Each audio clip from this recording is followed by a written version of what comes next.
Hare Krishna. So in the last class we had covered little bit about work.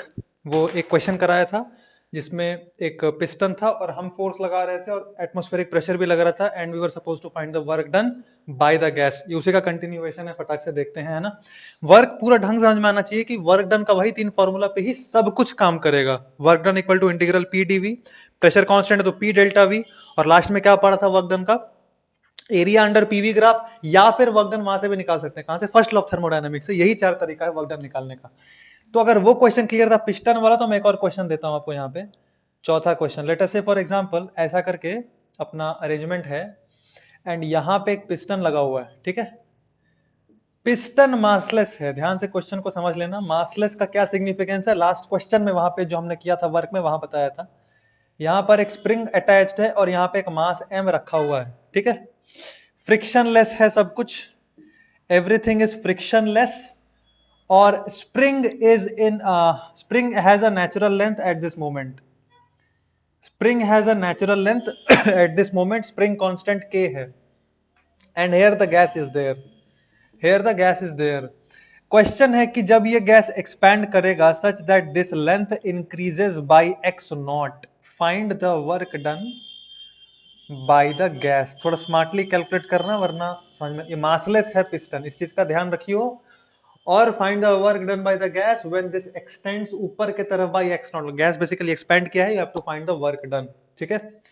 एक बार try करिए, इसका answer मैं आपको बताता हूँ कुछ देर में। क्वेश्चन नंबर 5 देखिए, मैं क्वेश्चन लिख देता हूँ एक बार। कंसिडर दैट, कंसिडर, ये अगेन मासलेस पिस्टन है, मासलेस पिस्टन, और यहां पर मैंने 2 ग्राम्स वाटर इज केप्ट, ठीक है। 2 gram water is kept. The volume that is occupied currently, initial, आप वॉल्यूम समझ पा रहे हैं ना, ये इनिशियल वॉल्यूम जो है वो मैं आपको कह रहा हूं 2 सेंटीमीटर क्यूब का है। 2 सेंटीमीटर क्यूब का वॉल्यूम है, 4 ले लेते हैं चलो। 4 सेंटीमीटर क्यूब का वॉल्यूम है, और जो फाइनल वॉल्यूम है वो है 104 सेंटीमीटर क्यूब। 104 ने 1004 ले लेते, 1004 सेंटीमीटर क्यूब का यहाँ पे फाइनल वॉल्यूम है, ठीक है। ओके, और मैं कहता हूं I supply heat, Q is given such that all the water vaporizes and the final volume becomes this. Now the question is, बाहर में एटमॉस्फेरिक प्रेशर है P नॉट, बाहर में एटमॉस्फेरिक प्रेशर है P नॉट, ठीक है। Find work done by the gas, पहला question. Second question, delta U of the gas, delta U of the gas. Work done by the gas मतलब vapour ही work done करेगा ना, vaporise हो जाएगा तो। और डेल्टा यू फाइनल कितना है, डेल्टा यू मतलब फाइनल, मतलब जब वॉल्यूम इतना हो गया और जब इनिशियल था उसका डेल्टा यू बताना है कितना होगा, ठीक। ये पांचवा क्वेश्चन। छठा question, first law of thermodynamics पढ़ा दिया, उसी के बेसिस पे मान लो ये P और ये V, तो यहां से this is point A, this is point V। हाँ, ये काम करता हूँ, ये मैं बाद में करा दूँ, पीवी ग्राफ जब पढ़ा दूंगा ना उसका वर्क डन। हालांकि ये तो लगेगा नहीं उसमें, इसमें लगेगा नहीं हालांकि, ठीक है बता देता हूं, आप लोग समझ जाएंगे। ए बी, बी से सी आया, खैर छोड़ो, मैं ग्राफ बताता हूं फिर करा, ताकि आपको और आसानी पड़े। थोड़ा सा यहाँ पे वर्क डन का कॉन्सेप्ट है तो मैं बाद में बता दूंगा। यहाँ पे देख, मेथड 1, बेसिक मेथड। पहले देख यहाँ से फोर्स कितना लगा रहा होगा, चूंकि पिस्टन मासलेस है तो पिस्टन पे जो नेट फोर्स लगेगा वो कितना लगेगा, 0। चूंकि पिस्टन क्या है, मासलेस है, तो पिस्टन पे जो नेट फोर्स लगेगा वो 0 लगना चाहिए, कोई डाउट नहीं है इसमें, ठीक है। ऊपर से कितना फोर्स लगेगा, मान लो कोई एक जनरल डिस्टेंस लेते हैं x, यहां से जब x ऊपर है तो ये जो पिस्टन है इस पे क्या क्या फोर्सेस लग रहा है रे। ऑफ कोर्स चूंकि मासलेस है, नेट फोर्स तो इस पे 0 ही हो जाएगा। इस पे क्या होगा देख, नेट फोर्स इज 0, तो इसका एक्सेलरेशन भी होगा 0। इसका एक्सेलरेशन है ही नहीं, मतलब इसका m का भी एक्सेलरेशन है नहीं, तो नॉर्मल कितना लग रहा है इस पे देख। m का तो एक्सेलरेशन नहीं है, नीचे की तरफ mg, तो ऊपर की तरफ भी नॉर्मल mg, तभी तो इक्विलिब्रियम में रहेगा। m का भी तो एक्सेलरेशन 0 है ना, मतलब m क्या इक्विलिब्रियम पे है, तो नॉर्मल कितना लगा रहा है ये इस पे ऊपर की तरफ mg क्योंकि नीचे की तरफ उसका वेट mg है ना, नेट फोर्स m पे 0 होना चाहिए भैया, ताकि m का a नेट 0 रहे। इन रिटर्न m इस पे नीचे की तरफ लगाएगा mg। एटमोस्फियर ऊपर से कितना P, बोला था यहाँ पे एटमोस्फियर है, दिया था कि नहीं, एटमोस्फियर भी लेना, P not, take the atmosphere also. P not A का फोर्स एटमोस्फियर लगा रहा है, और अगर x कंप्रेस हुआ, ये नेचुरल लेंथ पे था, x कंप्रेस हुआ है तो ऊपर से स्प्रिंग भी फोर्स लगाएगा kx। ओके, तो वर्क देखो एक, अगर हम यहां पे बात, वर्क क्या होगा, पी डीवी, छोटू work done is P DV, and DV I can write as A D X, क्योंकि यहां पे जब मैं देख रहा हूं प्रेशर वेरी करेगा, एक्स वैक्स आ गया ना। ओके, सो जो फोर्स, गैस जो फोर्स लगा रहा है वो इतना ही लगाएगा, सबका समेशन ऊपर के तरफ कितना, P not A plus K X plus M जी, ऊपर से इतना लग रहा है रे, तो गैस भी यहां से इतना ही लगेगा ताकि इस पे नेट फोर्स 0 हो पिस्टन पे, है ना। तो यहां से प्रेशर एक्सर्टेड बाय गैस कितना आएगा, एरिया से डिवाइड कर देंगे हर साइड में, हर साइड अगर हम, हालांकि एरिया से डिवाइड करने का जरूरत तो है नहीं, एरिया से डिवाइड करके भी कोई फायदा है नहीं, देख एरिया से डिवाइड करके कोई फायदा क्यों नहीं है, क्योंकि यहाँ वैसे भी पी ए है, पी ए डी एक्स लिखे ना, पी डीवी को हमने लिख दिया, डीवी को लिख दिया ए डी एक्स, तो पी ए ही फोर्स है।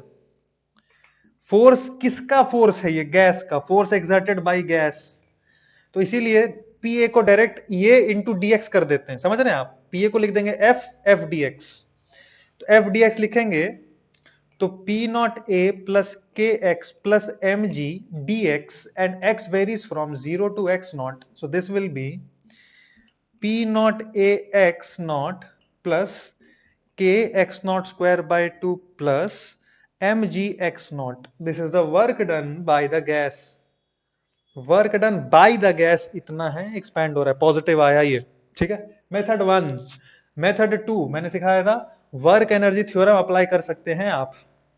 वर्क एनर्जी थ्योरम अगर आप डायरेक्टली अप्लाई करेंगे यहां पे तो क्या आएगा, work done by all the external forces is equals to E final minus E initial. External forces में कंजर्वेटिव छोड़ के सब आता है, क्या क्या एक्सटर्नल फोर्स यहाँ पे, एटमॉस्फेरिक प्रेशर कितना वर्क किया, minus force of atmospheric pressure multiplied by the displacement, इतना एटमॉस्फेरिक प्रेशर वर्क किया रे और भी कोई फोर्स है क्या,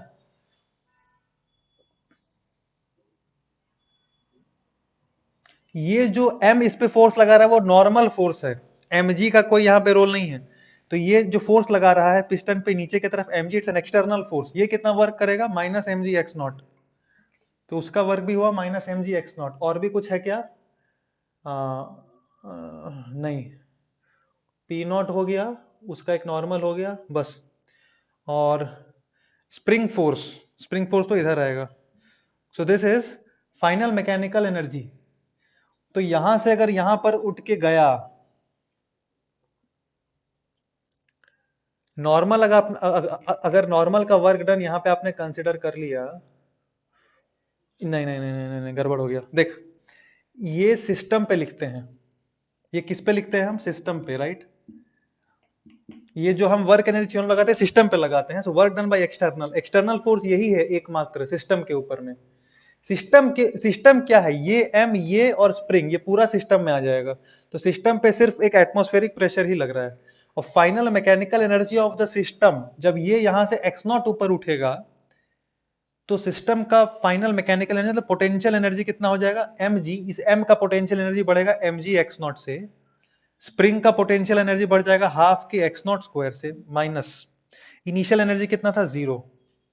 अच्छा यहाँ पे work done by the external में वर्क डन बाय गैस भी आएगा, total work done by all the external forces on the system, यहाँ पे P ड्यू टू गैस भी है ना, सो ये जो वर्क डन किया, ये जो भी वर्क डन किया bye the gas, this work done by the atmosphere, दोनों अलग अलग है बेटा, और दोनों एक्सटर्नल वर्क डन में आएगा, और यहाँ पे आया फाइनल माइनस इनिशियल, अब ऐसे भी कर सकते हैं, तो वर्क डन बाय गैस क्या आ गया, P not A X not plus M G X not plus half के एक्स नॉट का स्क्वायर। आई होप ये चीज क्लियर है आप, वर्क डन ऐसे करके भी यूजिंग वर्क एनर्जी थ्योरम भी हम लिख सकते हैं, ठीक है। ये वाला क्वेश्चन देख, ये वाला क्वेश्चन आसान है, ये वाला में क्या बोल रहा है, work done by the gas बताना है आपको। Work done by the gas क्या होगा? अब ध्यान से देखो, फिर से पिस्टन मासलेस है। मैं मेंशन किया था नहीं किया था? हाँ, मास जीरो मेंशन किया था। अंदर का प्रेशर और बाहर का प्रेशर सेम होना चाहिए। मासलेस है ना, और कोई फोर्स नहीं लग रहा, तो बाहर का फोर्स अंदर का फोर्स सेम होना चाहिए, तभी तो नेट फोर्स जीरो होगा। बाहर से फोर्स कितना लग रहा है? P not A. Cross section area दिया है कि नहीं दिया है? अरे नहीं दिया हुआ, ए का ए ही रहने दो फिर। तो फोर्स पी नॉट ए। अच्छा, एक चीज और ध्यान दो, बाहर का प्रेशर तो कितना है? एटमॉस्फेरिक प्रेशर 10 का पावर 5 पास्कल। तो अंदर का भी प्रेशर हमेशा कितना रहना चाहिए? 10 का पावर 5 पास्कल, ताकि नेट फोर्स इस पे कितना हो? जीरो। तो इसका प्रेशर कितना है? 10 का पावर 5 पास्कल पी। और डीवी कितना है? 1000 सेंटीमीटर क्यूब बोले तो 10 का power -6 metre cube. This is 10 का power 10 square joules is the work done. भाई साहब, प्रेशर कांस्टेंट है तो मैं direct P delta V use कर ले रहा हूं। प्रेशर कांस्टेंट क्यों? किसका जबरदस्ती का प्रेशर कांस्टेंट नहीं लगा रहा। प्रेशर कांस्टेंट लगाने का मैंने आपको लॉजिक भी बताया। यहाँ पे क्या लॉजिक है?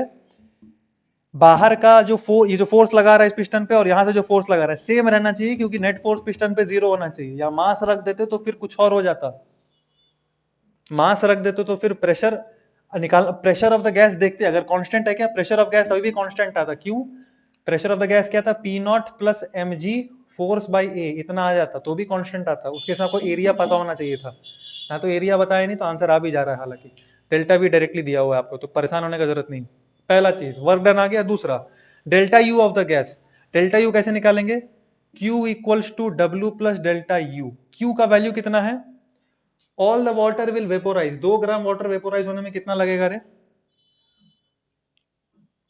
2 into 540 calories. This is equals to, बेटा वर्क डन जूल में आया, ध्यान रखियो इस चीज का। 10 का power 2 joules plus delta U. अपना ज्यादा फायदा है अगर एक कैलोरी को मैं चेंज कर लूं जूल में ही। तो डेल्टा यू कितना हो जाएगा? 108 इंटू एक कैलोरी में कितना जूल? 4.2 जूल्स माइनस, 10 का पावर 2 है, 10 का पावर 3 था, 10 का पावर 2 है, ठीक है, 100 ही है। This much equals to delta U. तो डेल्टा यू इतना, टेम्परेचर बढ़ा है इसका मतलब, ठीक है। इसको सॉल्व करने से जो भी आंसर आएगा दैट इज डेल्टा यू। ऐसे करके using first law of thermodynamics also you can find the work done, ठीक है। अच्छा, वर्क डन निकालने का जो तीसरा तरीका जो मैं आपको बता रहा था वो क्या था? वो था ग्राफिकल मेथड। ग्राफिकल मेथड क्या होता है? ध्यान से देखो। ग्राफिकल मेथड मतलब अपन P और V का ग्राफ प्लॉट करेंगे, और PV का ग्राफ का जो एरिया है रे, वो क्या देगा? PV ग्राफ का जो एरिया है, अगर आप कोई भी एक P पे जाओ और DV कंसिडर करो, तो ये एरिया क्या है? PDV। और मैंने आपको इंटीग्रेशन वाले वीडियो में बताया था कि PDV का इंटीग्रल अगर निकालें, ये एरिया स्ट्रिप है ना, इसका इंटीग्रल का मतलब ऐसा छोटा छोटा कई सारा स्ट्रिप्स लेके उसका इंटीग्रेशन, मतलब यहां से लेकर के यहां तक अगर आप इंटीग्रेट करते हैं तो इसका एरिया मिल जाएगा। और इसका एरिया मिल गया मतलब that is a work done. So work done is area under PV graph. अब ध्यान रखना इस चीज का। तो ये अगर, अच्छा एक और चीज, ये एरो बहुत सिग्निफिकेंट है, वेरी इंपॉर्टेंट। क्यों? क्योंकि ये एरो ये बता रहा है कि यहां से यहां वॉल्यूम गया, तो वॉल्यूम बढ़ा कि घटा? एरिया तो आप आराम से निकाल लोगे, area you can easily find out. पर यहां ये चीज को स्ट्रेस देना कि वॉल्यूम बढ़ा है, देयरफॉर आप एरिया निकाल लेंगे। सपोज आपका इसका एरिया आता 100, यू 100 जूल्स एरिया आया, तो वर्क डन क्या लिखते? +100, क्योंकि वॉल्यूम इंक्रीज किया है। और एग्जैक्टली इसी सिनारियो में अगर एरो ऐसे बनाता, तो देख वॉल्यूम यहां था ना, घटते घटते वॉल्यूम घट रहा है, देख रहे हैं, यहां तक पहुंचा। सेम सिनारियो में वर्क आप -100 लिख देते अगर वॉल्यूम घटता। पहला चीज सिंपल सा। दूसरा, इसमें वेरिएशंस देखो, मैं बताता हूं डायरेक्ट, न्यूमेरिकल्स नहीं कराऊंगा, न्यूमेरिकल क्लास में कराऊंगा, वेरिएशंस बता रहा हूं। देख, सपोज यहां पे V, यहां पे P, ठीक है। सपोज ऐसे करके दिया। आपको बताना है क्या होगा आंसर। एरिया किसका लेंगे? ऐसे करके लेंगे एरिया। ध्यान से देखो, सोचो, खुद सोचो थोड़ा, 5 मिनट, फिर देखना। ये है मेरा process, from A to B ऐसे करके गैस आया। सबसे पहले बताओ गैस एक्सपैंड किया कि कॉन्ट्रैक्ट किया? सबसे पहले देखो, आराम से देखो, गैस एक्सपैंड कर रहा है कॉन्ट्रैक्ट कर रहा है? बेटा गैस कॉन्ट्रैक्ट कर रहा है, देख ऐसे करके आया ना। तो ये वॉल्यूम ज्यादा था, लेट अस से 2V0, और ये वॉल्यूम लेट अस से V0। ज्यादा कौन सा है? ये ये कम है, वॉल्यूम घट गया, पहला चीज। तो वर्क डन तो आपका नेगेटिव आएगा, first thing. Second thing, area किसका लेंगे? बेटा वी वाले एक्सिस पे हम एरिया ड्रॉप करते हैं, ऐसे इसका एरिया मत ले लेना हमेशा। वी वाला जो एक्सिस रहता है उस पे एरिया हम ऐसे करके ड्रॉप करके लेते हैं। So this is the area and this is negative, क्योंकि वॉल्यूम घट रहा है। तो दो चीज का हमेशा ध्यान रखना, पहला किसके ऊपर एरिया लेंगे, दूसरा वर्क डन पॉजिटिव आएगा कि नेगेटिव आएगा। वॉल्यूम घट रहा है मतलब वर्क डन नेगेटिव होगा, और वॉल्यूम बढ़ रहा है मतलब वर्क डन पॉजिटिव होगा। Now let us consider cyclic processes. मान लो यहां ए से स्टार्ट करके घूम के ऐसे करके आ गए वापस ए पे, तो वर्क डन पॉजिटिव होगा कि नेगेटिव होगा? रे पीवी ग्राफ है, ध्यान से देखो। जब ए से बी हम आए तो वर्क डन क्या है, area under A B, like this, area under this curve, that is this. और जब बी से ए में आए तो उसका एरिया क्या है, ये। For this process first half area is this, so this area we have considered and that is positive. क्यों? क्योंकि वॉल्यूम बढ़ रहा है। देख, बी से ए में जब आएंगे, बी से ए में आ रहे तो वॉल्यूम बढ़ रहा है घट रहा है, यहां से यहां आ रहा है ना, तो volume work done is negative, और एक कितना होगा वर्क डन, इसका एरिया। सो देयरफॉर जो टोटल वर्क डन होगा that will be this plus this. So ये पूरा एरिया माइनस इसका एरिया। आप समझ रहे हैं? सपोज ये है 500 मतलब ये ऐसा नहीं समझाता, देख ये एरिया नेगेटिव है ना, वर्क डन बाय बी है magnitude wise, so I can write work done by A B, area under this minus area under this, that is area of this circle. मतलब एरिया इनसाइड, क्या बोले, area inside curve और area inside closed curve, closed cyclic curve. और अगर clockwise रहे तो work done will be positive. Clockwise चुकी है तो वर्क डन पॉजिटिव होगा, और अगर यही एंटी क्लॉकवाइज हो जाता तो आप सोच के देखो कि वर्क डन नेगेटिव होता। एंटी क्लॉकवाइज अगर रहे तो वर्क डन नेगेटिव होगा। क्यों? Same logic. आप ऐसे अगर ड्रॉ करेंगे ना एरिया, तो पहले यहां से यहां आया तो नेगेटिव इसका, और यहां से ए से बी जाएगा तो वॉल्यूम बढ़ रहा है तो इसका एरिया लेंगे, पर वो पॉजिटिव लेंगे। यहां से यहां जा रहा है, वॉल्यूम बढ़ रहा है, पॉजिटिव एरिया लेंगे इसका। तो इसका पूरा नेगेटिव एरिया माइनस पूरा नेगेटिव एरिया प्लस इसका पॉजिटिव एरिया, इसका नेगेटिव एरिया बचेगा। तो आप मैग्नीट्यूड निकालना, बस माइनस साइन लगाना भूलना नहीं, work done, that's it. Incomplete cycle अगर रहे, खैर वो मैं क्वेश्चन के तौर पे आप लोग को क्लास में दूंगा, क्योंकि कॉमन सेंस से भी कुछ कुछ चीज करना चाहिए। So this was the basic of work done, and थोड़ा बचा हुआ था लास्ट वीडियो में, so I just continued it in this particular video only. So the basics of thermodynamics should be very very strong. So we have discussed so far what all things, let me tell you very quickly. Degree of freedom, law of equipartition of energy. Then we discussed about molar heat capacity in details. After that we discussed first law of thermodynamics. In first law of thermodynamics हमने Q equals to delta U plus work done पढ़ लिया। उसके बाद we discussed in details about Q. Isochloric process के लिए क्या क्या होता है कंडीशंस, वो CV equals to R by gamma minus 1 सब कुछ का डेरिवेशन किया। After that we studied isobaric process, and after that we went to U, delta U. Delta U में बताया it's a state function, ठीक है, it's a state function, it and delta U is NCV delta T, ये भी clarify किया। उसके बाद what we discussed, work done निकालने का कितना सारा तरीका है, integral of P DV and different thermodynamic process में कैसे करके आप वर्क डन निकाल सकते हैं, this we had discussed. And finally area under graphs. Many more problems are there that we'll discuss in the live class and in the further videos as well, but the foundational aspect of thermodynamics is this much which you should be very strong with. ठीक है, thank you very much.